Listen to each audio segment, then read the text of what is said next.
Hey guys, so a quick update on things. It's well into the first week here in March. It's the 4th today, Thursday. So 2 weeks from tomorrow will be the official end of my time teaching at this school and owning it. I've given myself a week at the end of March off because that's normally, well, yeah, it is this year as well. It was a bit different last year with Corona, but that's when the Japanese school year ends is kind of the last third of March in that week. So I usually get a ton of cancellations and absences. Anyways, so this year it's going to serve as a way for me to kind of move everything out that I'm taking with me and maybe do a bit of a deep clean, windows, bathroom, stuff like that. So yeah, it's happening really fast. It's kind of amazing. I have mixed feelings about it, especially this time of year in the spring, because when I opened, it was, I opened in autumn, I think. Yeah, of course, I'm trying to remember. It was September 18th, 2014. And I had a rush of students. I think I got up to like 25 students by the end of that year, and it kind of just stayed that way, and it kind of became routine, coming in, having a few classes a week. But there was something about that first spring when the weather started to turn warm again, and I started getting more trial lessons, and um, it was just a kind of a fun time, and every spring I'm reminded of that. So it's a little bit emotional, I have to admit, as much as teaching English is just starting to completely lose its luster for me.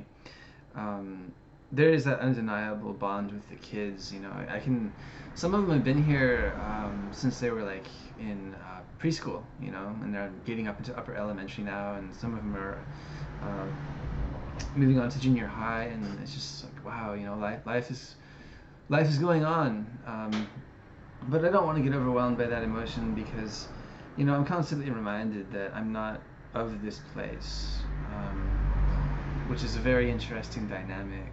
You can still be welcomed and feel at home here to a degree, but it's just one of those things. It's like I started a life here, very suddenly, and it's moving along, but I don't want to forget, where I came from, who I am. And whenever I go back to the States, it's like, oh my gosh, yeah, I have this entire alternate reality I can just walk into. Um, and I need to remember that. I really want to, uh, as I've said before, just stay in the middle. I don't want to be utterly bound to Japan or utterly bound to the U.S. Being an international family with young children, you kind of want to play it smart. So I think this is a really smart move. As hard as it's going to be to let the school go, I know it's being passed on into good hands, and it's I think it's an improvement for everybody, really. So the new teacher has been doing pretty good. Yesterday was her first time actually teaching classes here, as we've arranged it. Basically, she watches the first round, and then her second time on the same class, she teaches. So um, that was good to see yesterday. She's really serious about it. She's been doing it a long time and enjoys it. So that's what you want. It could have worked out that someone was just hated working for a company, but they wanted their own school, but they may have just been the type that like once they got in here, they just like, yeah, okay, here's a worksheet. I'm gonna look at Facebook or something. That's the last thing you want. So um, that's going well. I think it's a good system. She's gonna kind of move in and get used to the lessons, and um, it won't be quite such a shock when I'm gone. And also having that time off, that last, well, actually, it's like the last 10, 11 days of March because um, the last, what would have been my last Saturday is actually a holiday. So, yeah, 12 days actually. So from the 20th to the 31st is all off. And I don't know what the new teacher's schedule in April is going to be. She might start teaching on the 1st, which is a Thursday, or she may wait until the 6th, which is the following Tuesday. It's up to her. So yeah, I mean, things are moving on. There's still a few odds and ends, namely switching over the power and electricity, and that's about it, actually. My phone and internet is actually, I use my address at my house, so don't have to deal with that. I'm going to be able to use that as a tax deduction for my new job as well, since I'll be working remotely from home, and I won't have any more classes to teach. I'm curious how it'll feel to actually like not have um, the connection to this school, the responsibility for it. It's a gift, it's a curse. It'll definitely be a weight off, I think. There's so many odds and ends to keep track of when you're dealing with like 50 students, and it is what it is. I think it's going to be a lot more focused life right now. I think I'm going to be a lot more productive.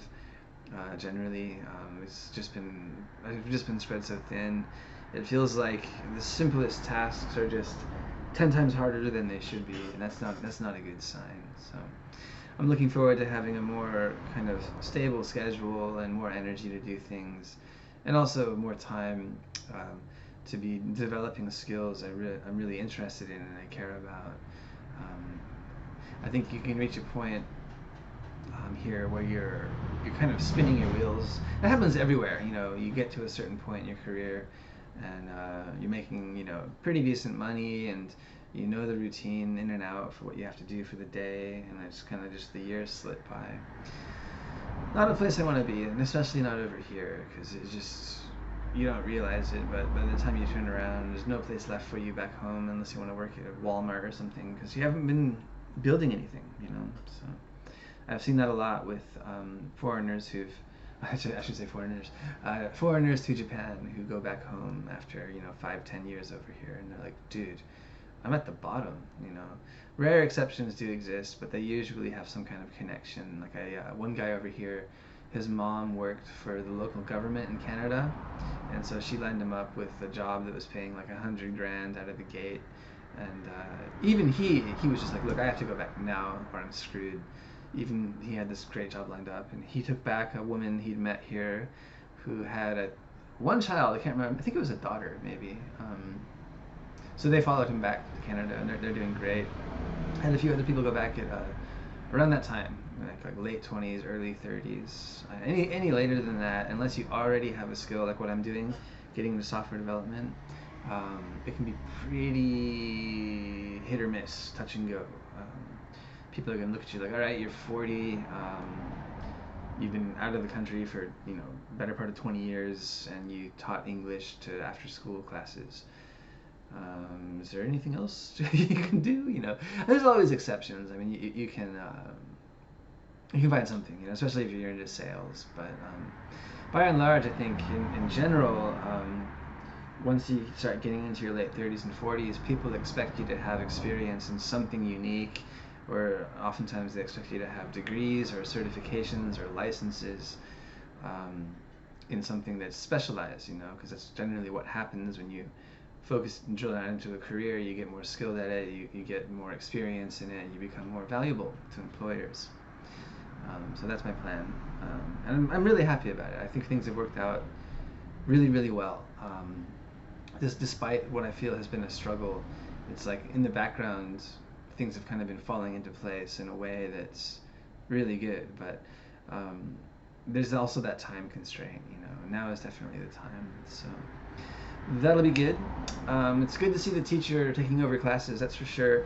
There was a bit of tension when she was watching. I'm not quite sure what the dynamic there was, if she was attempting to like be more involved in the lessons, or she was just feeling like maybe it's just like a personality trait where she was kind of like correcting me and telling me my mistakes and like pointing things out in the lesson, and it was creating this really weird vibe.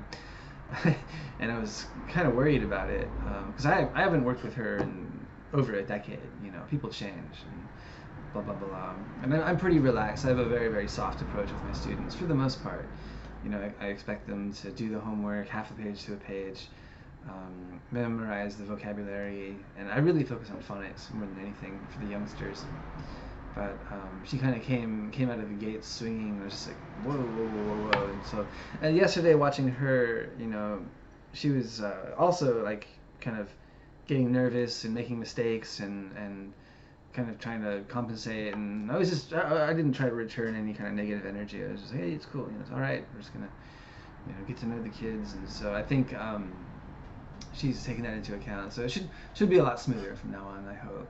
I had my doubts there. I was like, this is, I don't know, what she's thinking or how this is going to go, because the kids have only ever known me. For a lot of them, the only foreign English teacher they've ever had is me. At least outside of their school, they have the ALTs and stuff. But other English schools, teachers will rotate through classes, or kids will change schools and stuff. But I'm like their conception of an American, right? And so if someone comes in with like a really kind of more like I don't know, hard, kind of aggressive, strict personality, I may not work out very well. But she seemed to kind of tone it down and get a little more relaxed. She only did 2 lessons yesterday, but by the second one she was kind of in gear, and I think she kind of picked up that I'm not like a really judgmental person, and I know this industry in and out. I don't have these bizarre expectations and completely out of left field, no conception to reality, which a lot of bosses, especially like Japanese managers and stuff, do. It's just really weird to deal with. So yeah, essentially I'm kissing the industry goodbye. It's paid the bills. It's given me a pretty decent lifestyle in terms of having time to focus on things I care about, but it has lost its luster for sure. And I'm glad that there's going to be a clear closure, and I can dive into something that I feel really good about. I'm really interested in it. It's a very pure, focused, engaging industry. I tried so many different things over the course of running this school. Amazon, cryptocurrency. I tried some affiliate marketing. What else did I do? Freelance website design. I feel like there's something else in there too. Oh yeah, there was this weird clothing product I was considering selling in the US. And the one issue I kept running into is that there's a lot of like marketing and manipulation involved, and I'm really not comfortable with that. I'm not comfortable with like essentially tricking people into getting things. Amazon's not so much about that, because you can only do so much with the listing. Amazon, it's really about the competition and just the sheer amount of time involved in preparing shipments and stuff.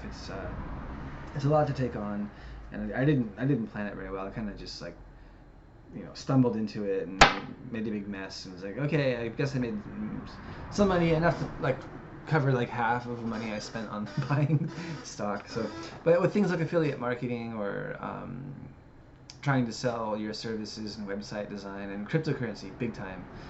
There's so much hype and psychology where you're really trying to like guide people along and get them to give you your money, and copywriting and stuff. And I just got a really bad vibe from it. It's just I don't know what it is. I mean, I know sales does make the world go around, and if I were selling a product I really believed in, I would be different. But I just kept running into these issues with these like weird anonymous people online, and the sheer amount of competition, because a lot of that it's very entry level in terms of skill, and there's people all over the world underselling each other, and it can take years and years and years to really build up a reputation and enough clientele. And I feel like, well, if I do that, I'm going to be in my 40s and in my 50s, and it's like, okay, maybe I'll be up to speed by then. But with software development, the barrier to entry is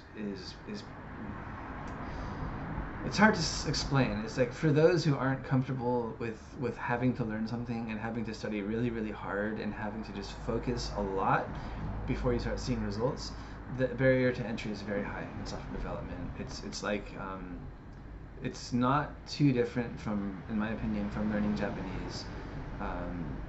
It's exceedingly difficult at first, but over time it gets easier and easier.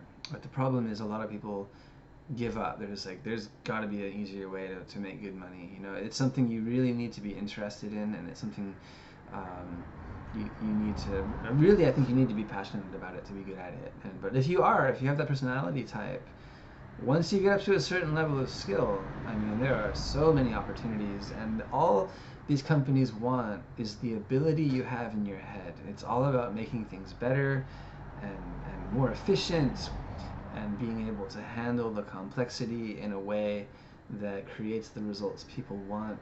And that's it. There's no, I mean, there's politics between people and things, but your skill speaks for itself, and in my opinion, it's a very pure, very um, helpful skill to have. There's no like marketing tricks to it, and convincing people, and you know competition, and all of that kind of weird. It's a weird vibe when you're trying to get people's money, and you're kind of trying to like hype them up. Um, I've never liked that approach in sales at all. I think it's too easy to oversell and disappoint, and it's too easy to kind of lose who you are. I don't believe you have to do that to be a good salesperson. I think you can be honest and legit and fair with people, and I think that establishes a much healthier relationship in the long run. And that's what I've tried to do in my school. I've always taken a hit for the customer. I've always tried to be fair, keep my prices reasonable, be flexible, things like this. Don't charge. Don't try to make money in ways that's a little bit questionable, like charging more for textbooks or having an entrance fee. It's like $200 or something. Just say this is how it is. You're going to sign up. This is what it costs for each month. If you join like the second week or the third week, don't worry about it. You don't have to pay for those first few weeks because you weren't here. And then the only other costs are going to be the textbook, which you're probably only going to buy once every couple of years. And I just pass that cost on directly to you. There's no extra BS. I don't charge you every year for printer ink or whatever. You should be able to incorporate that into the cost of the lessons. So that's been good. I'm glad I've been able to do that. But the fact is, I just keep hitting that glass ceiling where it's like I can only teach so many classes myself. And people keep quitting and coming in, and the nature of the work itself is just kind of not that engaging anymore. So software development it is. All right. Well, I've already gone on long enough here, so I'll wrap it up. Hey, all right.